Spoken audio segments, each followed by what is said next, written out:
प्यारे बच्चों, बात करते हैं अध्याय 2 वर्ण विचार की। वर्ण भाषा की सबसे छोटी इकाई होते हैं और वर्ण के खंड नहीं कर सकते हम लोग। जैसे देखें, पाठशाला लिखा है तो पा में आ है, फिर ठा में छोटा आ है, शा में आ है, ला में आ। इस पूरे शब्द को तोड़ के लिखा गया, जिसमें स्वर और व्यंजन को अलग अलग दिखाया गया जोड़ करके। भाषा की सबसे छोटी या अखंडनीय इकाई को वर्ण कहते हैं। वर्णों के क्रमबद्ध समूह को वर्णमाला कहते हैं। वर्ण हैं आपके दो तरह के, स्वर और व्यंजन। अगर स्वर की बात करें तो स्वर होते हैं 11। अ आ ई उ री ए आय ओ आओ। ये सब क्या है? ये सब हैं स्वर। स्वर कितने तरह के? ह्रस्व, दीर्घ। इससे पहले वाली क्लास में आप जब पढ़े होंगे 4th क्लास में, वहां आपको दिया होगा प्लुत स्वर। कितना? पहला दिया गया ह्रस्व, दूसरा दीर्घ, एक और दिया होगा आपको प्लुत स्वर। ह्रस्व स्वर समझिए कौन कौन से, जिसको जब आप बोलते हो तो बहुत कम समय लगता है। जैसे अ ई ओ री, इनको कम समय में बोलते हैं, तो ये 4 हो गए ह्रस्व। अब दीर्घ स्वर क्या है? बोलने में ह्रस्व से ज्यादा समय ले लेते हैं वो। जैसे देखिए, आ ई उ ए आए ओ आओ, ज्यादा समय ले रहा है। ये तो हो गए स्वर। अब बात करते हैं व्यंजन की। व्यंजन क्या? जिन वर्णों का उच्चारण करने में स्वरों की सहायता ली जाती है उन्हें व्यंजन कहते हैं। जैसे अगर हमें कहना ख, ख, ख, खा में क्या शामिल है? आ। हमें कहना टा, टा में क्या शामिल है? आ। तो स्वर जरूर रहेगा उसमें। अब व्यंजन के भेद देखते हैं।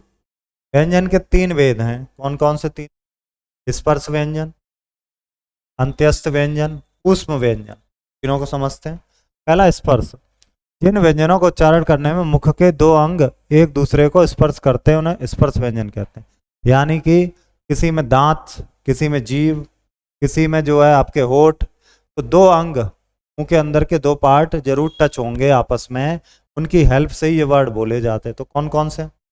ये का वर्ग लिखा है, यानी कि का खा गा घा ड़ा, का से लेकर के ड़ा तक 5 लेटर। अगला चा वर्ग है, यानी कि चा से शुरू करके यहाँ तक। टा वर्ग टा से शुरू करके ड़ा तक, और ता वर्ग ता से शुरू करके ना तक, और पा वर्ग पा से शुरू करके तक। सब में 5 5 आते हैं। ये तो बात हो गई स्पर्श, यानी कि जो मुंह में कहीं ना कहीं स्पर्श जरूर करेंगे। जीभ से भी कर सकते हैं। अब जैसे मैं कहूं, मैंने कहा तलवार, ता बोलने के लिए ता। अगर हमारे दांत ना हो ता नहीं बोल, जीभ ना हो तो ता नहीं बोल।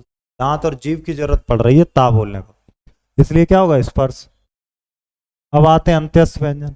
जिन व्यंजनों का उच्चारण करने में वायु मुख के अंगों का कम स्पर्श करती है, यानी कि इन्हें जब बोलेंगे तो हवा ज्यादा स्पर्श नहीं करेगी, ठीक है, और गति अंदर की ओर होती है, यानी अंदर से आवाज आती है इसमें। जैसे या, और कहें ता बाहर को दिखेगा ता, और कहें या रा वा, अंदर को मुंह खुलेगा ना, या रा ला वा, ये सब होते हैं अंत्यस्थ।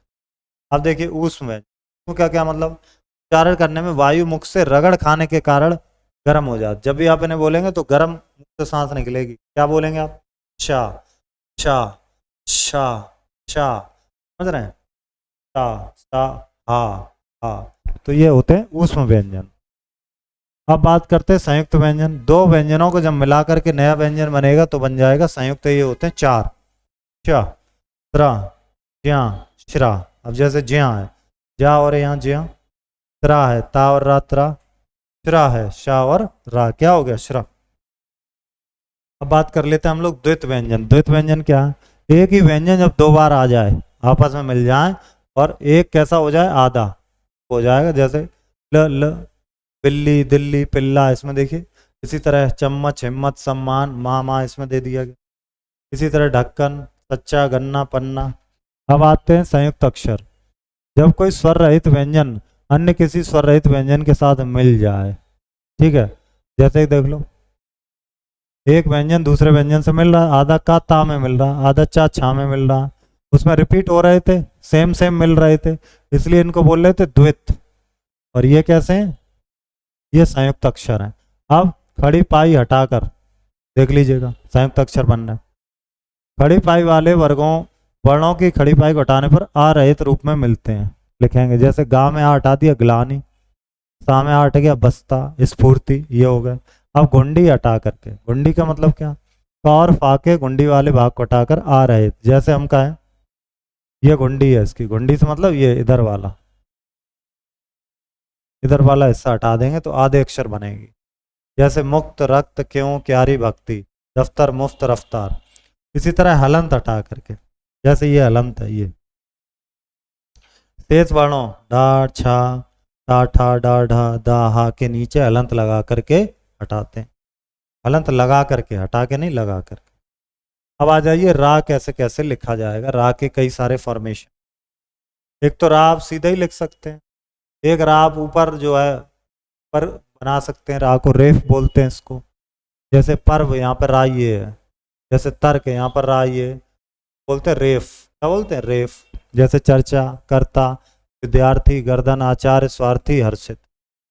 जब रा से पहले कोई व्यंजन स्वर रहित होता है तो यह इस तरह से लग जाता है। जैसे देखो, अब ये व्यंजन स्वर रहित उम्र, अब यहां पर भी स्वर हट गया, क्रम। इसी तरह भ्रम, ग्राम, प्रमाण, प्रेम। ऐसे जब रा से पहले स्वर रहित टा आ जाए या डा आ जाए तो इस तरह से लगाएंगे। टाठा डा में इस तरह के चलता है, राष्ट्र, train, drama, trolley, drawing, trauma. इस तरह वाला, ये वाला, ठीक है। शाह की भी बात करते हैं। शाह के साथ अगर रा मिल जाए तो श्रा बन जाएगा। जैसे श्रम, श्रद्धा, श्रवण। अब आते हैं अनुस्वार। देखिए जो अनुस्वार हैं उन्हें इस तरह दर्शाते हैं, डंडा और अंकी बिंदी, ठीक है। इनका उच्चारण करते समय क्या होता है? वायु केवल नाक से बाहर निकलती है। जैसे ना, या, डा, ना, मा। आप बोलोगे तो कहाँ से आवाज आएगी? नाक से आएगी आवाज। जैसे कंगन, चंचल, मंडल, मंथन, कंबल। आ रहित अगर हम लोग बात करें,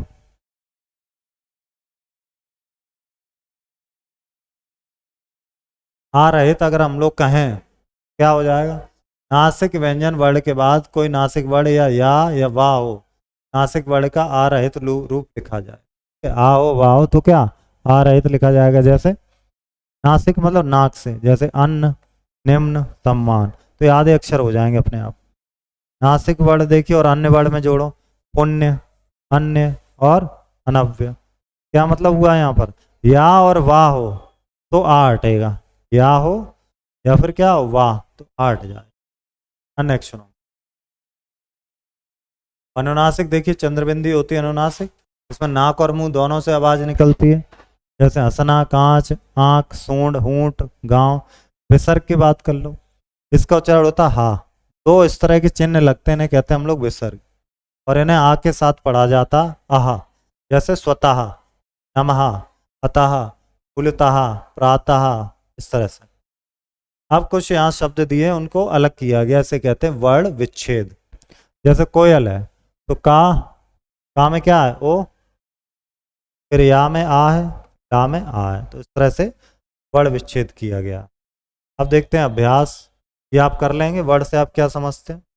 भाषा की सबसे छोटी इकाई है और अखंडनीय इकाई को वर्ण कहते हैं। वर्णमाला किसे कहते हैं? ये कर लोगे। वर्णों के क्रमबद्ध समूह को वर्णमाला कहते हैं। व्यंजन के कितने भेद, उनके नाम लिखिए। व्यंजन की बात करें तो 3 भेद, स्पर्श, अंत्यस्थ और ऊष्म व्यंजन। संयुक्त व्यंजन कौन कौन से, उनके विच्छेद करके लिखिए। संयुक्त व्यंजन क्षेत्र, ज्या और श्रा। वर्ण विच्छेद से आप क्या समझते हो? उदाहरण दे के स्पष्ट कीजिए। वर्णों को, वर्ण विच्छेद का क्या मतलब होता है? शब्द के वर्णों को अलग अलग करके लिखा जाना वर्ण विच्छेद कहलाता। उदाहरण ये दे देना। चलो और देख लो आप। दो व्यंजनों के मेल से बनते हैं, क्या बनते हैं? संयुक्त व्यंजन, ठीक है। भाषा की सबसे छोटी इकाई को वर्ण कहते हैं। स्वर के भेद हैं, 2 भेद इसमें है किताब में। वर्णों के भेद होते हैं, वर्णों के भी 2 ही हैं, स्वर, व्यंजन। वर्णों क्रमबद्ध समूह को वर्णमाला कहते हैं। और हमें क्रॉस और टिक करना। व्यंजन के 3 भेद हैं, यहाँ पे 3 ही पढ़े हम लोग। कौन कौन से? स्पर्शी पढ़े, अंत्यस्थ पढ़े और ऊष्म पढ़े। सही बात है, वहां पे लगाना टिक। वर्ण के कुछ और टुकड़े किए जा सकते? नहीं। उस व्यंजनों की संख्या 18 है। देख लो भाई, उसमें क्या आते हैं? या, रा, ला, वा। ये अंत्यस्थ हो गए। उसमें क्या है? शा, शा, सा, हा। 4 ही तो हो गए उसमें। आगे चलिए। शब्द के वर्णों को अलग अलग करके लिखना वर्ण विच्छेद है। सही बात। संयुक्त व्यंजनों की संख्या 33 है। नहीं। वैभव, चलो करते हैं। वाह में हलंत लगाओ, फिर आए वाय, सीधा ऐसे ही लिख देते हैं, वाय, फिर भा, आ, फिर वाह में आ, वैभव। राखी लिख के देख लेते हैं। रा में आ, रा, फिर खा में ई, राखी। ठीक। जादू का देख लो। जा में आ, फिर दा में ऊ, फिर गा में आ, फिर रा में आ, जादू का। ठीक। आगे चलिए। निम्नलिखित निर्देशानुसार प्रत्येक के चार चार शब्द लिखिए। लिखो विसर्ग के प्रयोग वाले चार शब्द। तो लिखते हैं, कुछ मैं लिख रहा हूँ, बाकी आप लिखना। प्रातः, स्वतः। ठीक। द्वित व्यंजन वाले लिख लो। चलो लिखते हैं, दिल्ली। और क्या लिख सकते हैं हम लोग? डिब्बा, द्वित हो गए। चंद्र बिंदु वाले लिखो। चलो लिखो, चांद। ठीक। और क्या लिख सकते हैं? हंसना। संयुक्त अक्षर वाले शब्द लिखो। लिख लो, क्रम, क्षेत्र। रा के विभिन्न रूप होते हैं, इसके अलग अलग रूपों के चार चार शब्द। तो मैं कुछ लिख रहा हूँ रा प्रयोग करके सीधा। चलिए लिखते थे हम लोग, कमर। अगला लिख देते राम। यहाँ देखो रेफ वाला, यानी कि ऊपर उड़ना, कर्म। ठीक। और क्या हो जाएगा? मर्म। नीचे देखिए, प्रमाण, प्रण, नीचे वाला हो गया। अब ये ट्रक, ड्रम। ठीक है, बाकी आप नोट कर लेंगे। मिलेंगे अगले अध्याय में। धन्यवाद।